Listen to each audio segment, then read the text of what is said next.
बच्चों, आज के इस हिंदी के वीडियो में सभी का स्वागत है।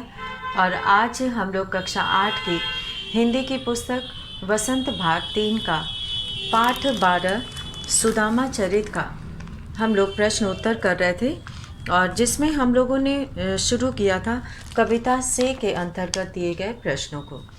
तो आज हम लोग उससे आगे बढ़ते हैं। अगला प्रश्न 3 तक हम लोगों ने पूरा कर लिया था, और आज हम लोग प्रश्न 5 करेंगे, जिसमें कहा गया है कि द्वारका से खाली हाथ लौटते समय सुदामा मार्ग में क्या क्या सोचते जा रहे थे, वह कृष्ण के व्यवहार से क्यों खींच रहे थे। सुदामा के मन की दुविधा को अपने शब्दों में प्रकट कीजिए। तो दुविधा मतलब उनके मन में जो चल रहा था वो उसको वर्णन करना है। तो यहाँ पे हम लोग अगला प्रश्न शुरू करेंगे।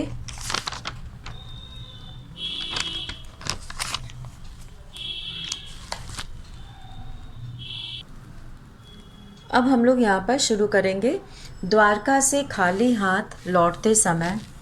अब कविता से का अगला प्रश्न है ये, कविता से उत्तर 4। द्वारका से खाली हाथ लौटते समय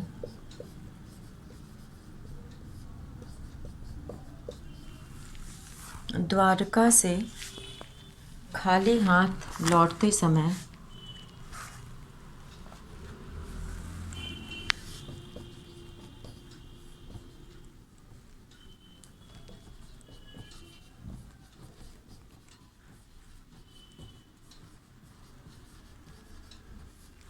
द्वारका से खाली हाथ लौटते समय सुदामा का मन बहुत दुखी था।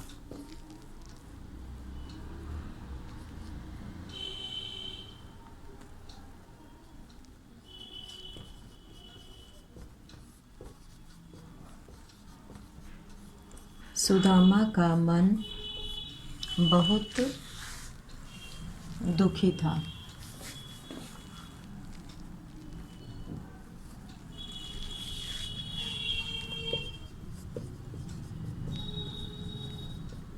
सुदामा का मन बहुत दुखी था। वे कृष्ण के द्वारा किए गए व्यवहार के बारे में वे कृष्ण के द्वारा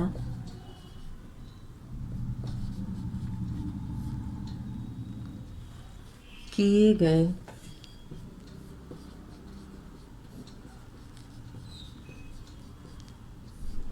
व्यवहार के बारे में सोच रहे थे।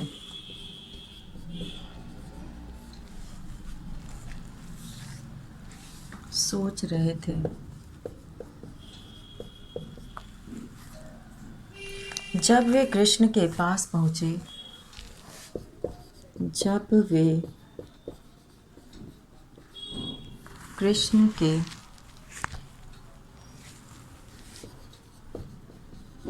पास पहुंचे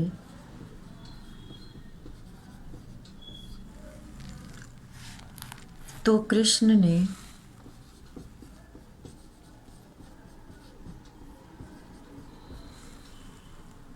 आनंदपूर्वक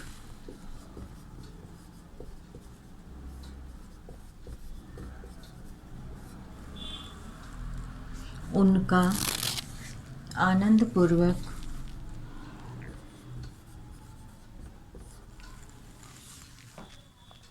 आतिथ्य सत्कार किया।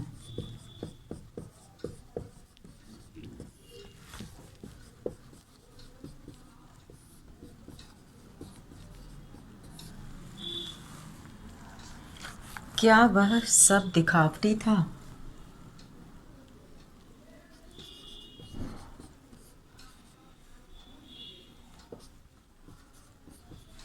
क्या वह सब दिखावटी था?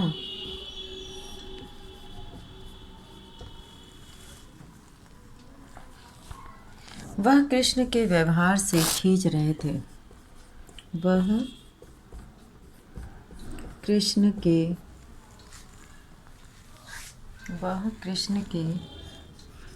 व्यवहार से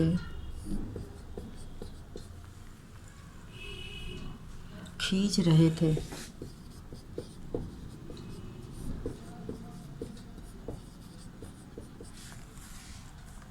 क्योंकि उन्हें आशा थी कि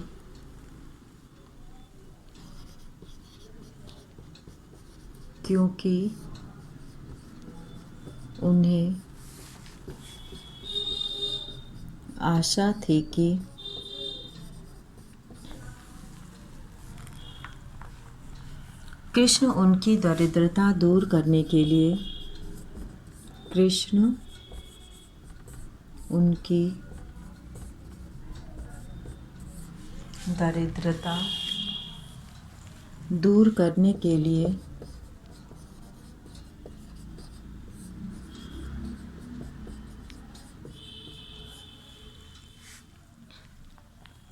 उन्हें धन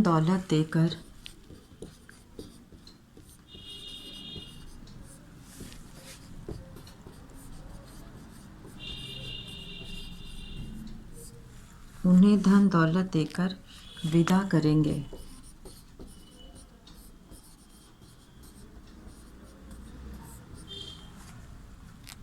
लेकिन कृष्ण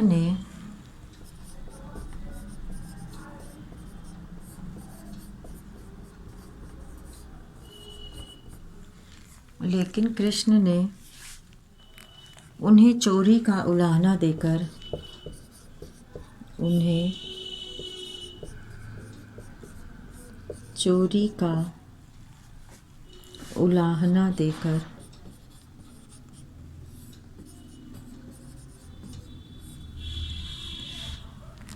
खाली हाथ ही वापस भेज दिया।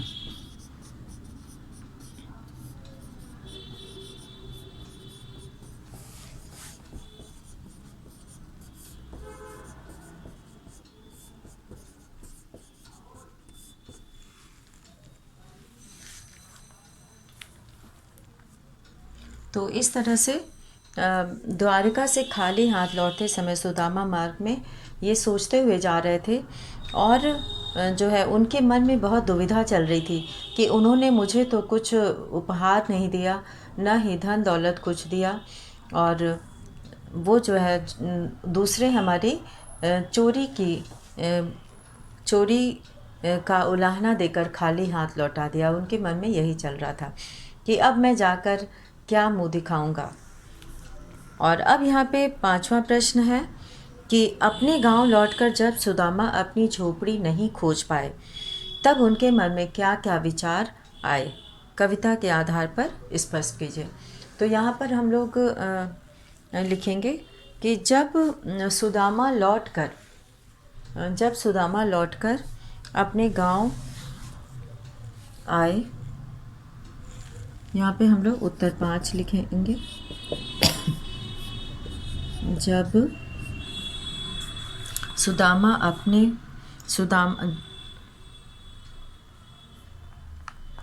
अपने गांव लौटकर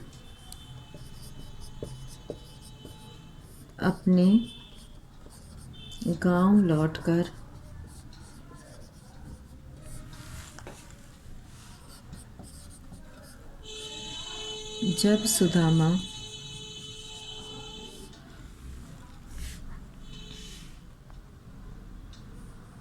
अपनी झोपड़ी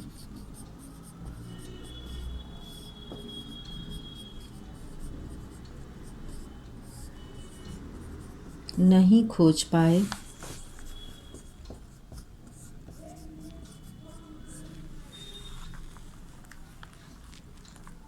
तो उन्हें भ्रम हो गया कि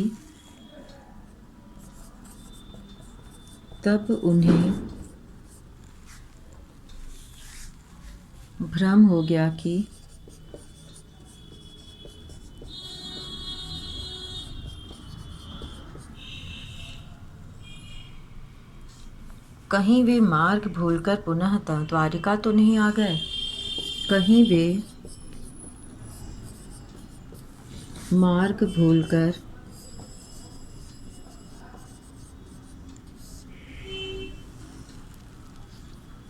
पुनः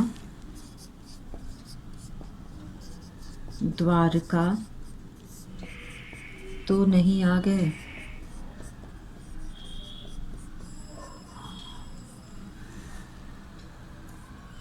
क्योंकि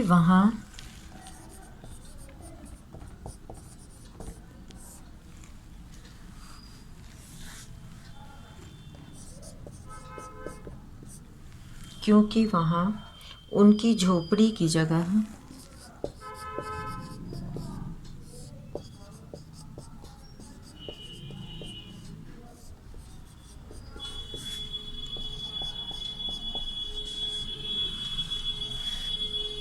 कृष्ण की कृपा से महल बन गया था।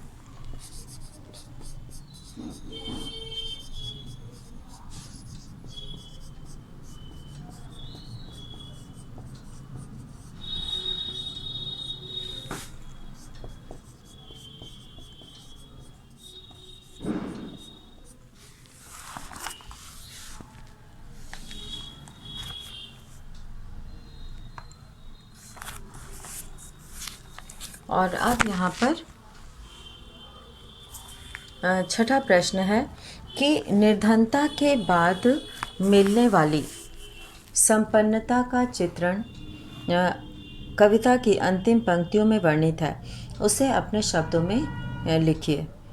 तो निर्धनता के बाद मिलने वाली संपन्नता, जैसा कि सुदामा जब अपने गांव पहुंचते हैं तो वहां उन्हें अपनी झोपड़ी नहीं दिखाई देती और वे जो है सोचते हैं कि कहीं मैं भूलकर फिर से द्वारिका तो नहीं आ गया।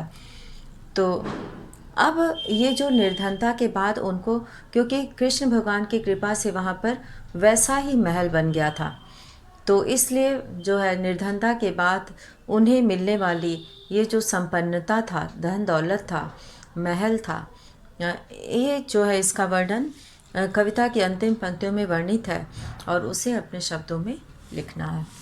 तो यहाँ पे हम लोग शुरू करते हैं प्रश्न 6।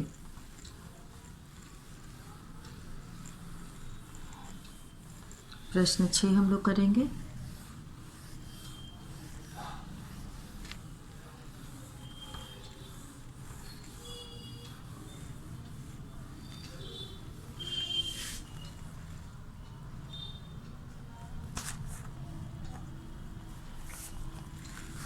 उत्तर 6, निर्धनता के बाद मिली संपन्नता का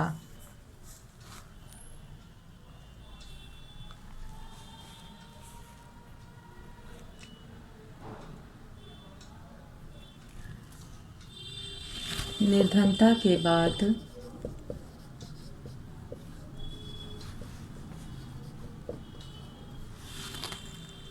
मिली संपन्नता का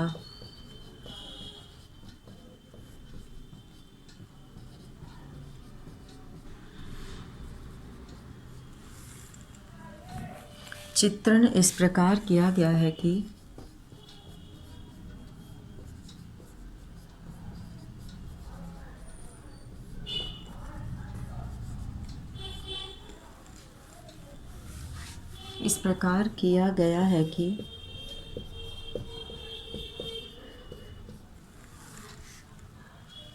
श्री कृष्ण की कृपा से जिस जगह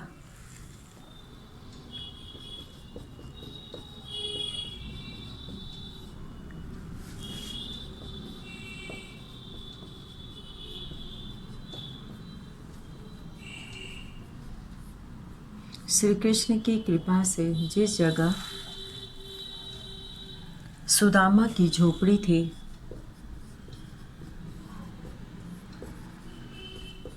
जिस जगह सुदामा की झोपड़ी थी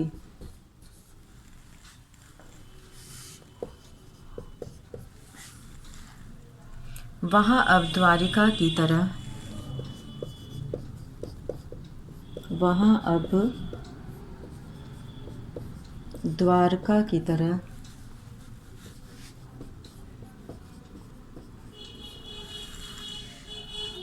राजमहल दिखाई दे रहे थे।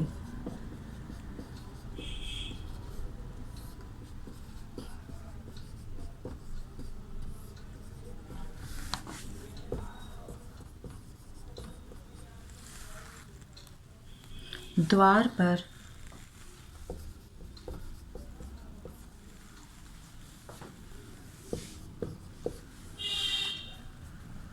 महावत हाथी खड़े थे।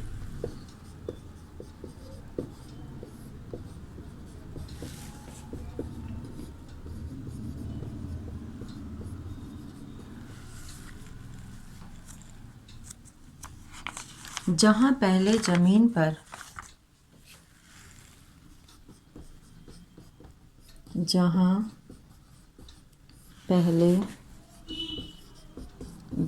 पर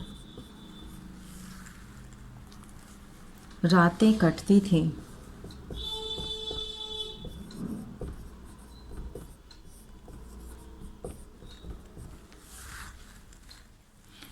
वहीं रेशमी सेज पर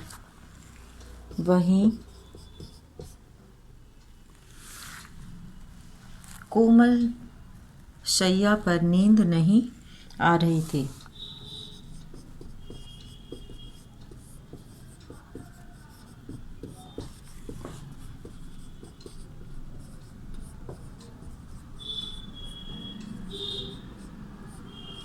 वहीं कोमल शैया पर नींद नहीं आ रही थी।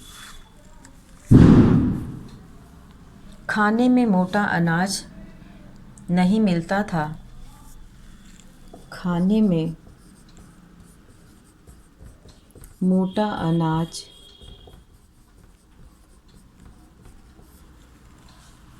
नहीं मिलता था।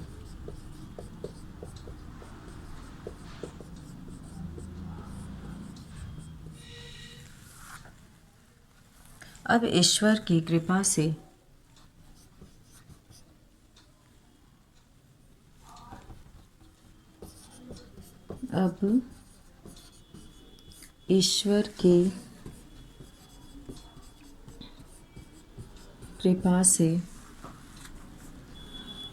सूखे मेवे भी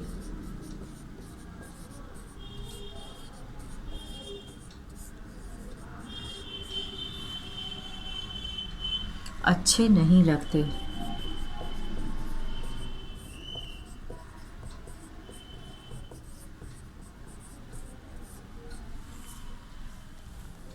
यानी कि ईश्वर की कृपा से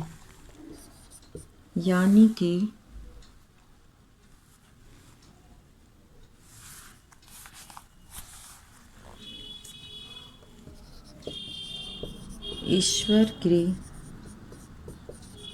कृपा से सुदामा के जीवन में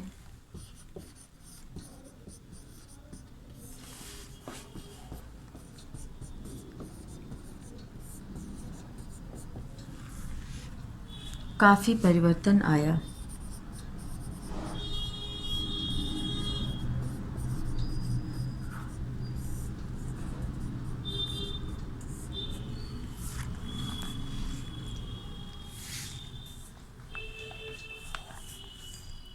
तो इस तरह से गरीबी के बाद मिलने वाली संपन्नता का वर्णन पंक्तियों में किया गया है। कविता से आगे इसके अंतर्गत पहला प्रश्न हम लोग देखेंगे और इस पहले प्रश्न में है यहाँ पर कि द्रुपद और द्रोणाचार्य भी सहपाठी थे। इनकी मित्रता और शत्रुता की कथा महाभारत से खोज कर सुदामा के कथानक से तुलना कीजिए। यानी कि द्रुपद और द्रोणाचार्य भी जो है वो बचपन के सहपाठी थे, यानी मित्र थे। तो इनकी मित्रता और शत्रुता की कथा महाभारत से खोजकर सुदामा के कथानक से तुलना कीजिए। यानी कि सुदामा और कृष्ण की मित्रता और द्रुपद और द्रोणाचार्य की मित्रता में क्या अंतर है, इसकी तुलना करना है। तो श्री कृष्ण सुदामा की प्रत्यक्ष रूप से सहायता नहीं करना चाहते थे, क्योंकि देने का भाव आते ही मित्रता छोटे बड़े के भाव में बदल जाती है, जबकि कृष्ण ऐसा नहीं चाहते थे। इसलिए श्री कृष्ण ने सुदामा की सहायता प्रत्यक्ष रूप से न करके अप्रत्यक्ष रूप से की। द्रुपद राजा के पुत्र थे और द्रोणाचार्य महर्षि भारद्वाज के, और ये दोनों ही द्रुपद जो है राजा के पुत्र थे और द्रोणाचार्य महर्षि भारद्वाज के पुत्र थे। ये दोनों घनिष्ठ मित्र थे। द्रुपद द्रोण से हमेशा कहा करते कि जब मैं राजा बन जाऊंगा तब तुम्हें आधा राज्य दे दूंगा। तो तब तुम्हें आधा राज्य दे दूंगा, दोनों सुखी जीवन व्यतीत करेंगे। परंतु कालांतर में द्रुपद राजा बन गए और द्रोण और भी गरीब हो गए। और जब द्रोण ने द्रुपद को बचपन की बात याद दिलाई तो उन्होंने द्रोण का अपमान कर उसे भगा दिया, जिसका बदला द्रोणाचार्य ने अपने शिष्य अर्जुन द्वारा द्रुपद को बंदी बनाकर लिया। इस अपमान का बदला लेने के लिए द्रुपद ने तपस्या की और एक पुत्र और एक पुत्री पैदा हुई। पुत्री का विवाह अर्जुन से किया, जिन्होंने महाभारत के युद्ध में द्रोणाचार्य को मारा। तो इस तरह से इन दोनों की मित्रता में ये अंतर था, किस तरह से मित्रता शत्रुता में बदल जाती है, यहाँ पर इसका वर्णन है। तो आज हम लोग इस वीडियो में इतना ही करेंगे और अगला प्रश्न हम लोग अगले वीडियो में पूरा करेंगे। तो इसी के साथ आज का वीडियो यहीं समाप्त करते हैं। धन्यवाद।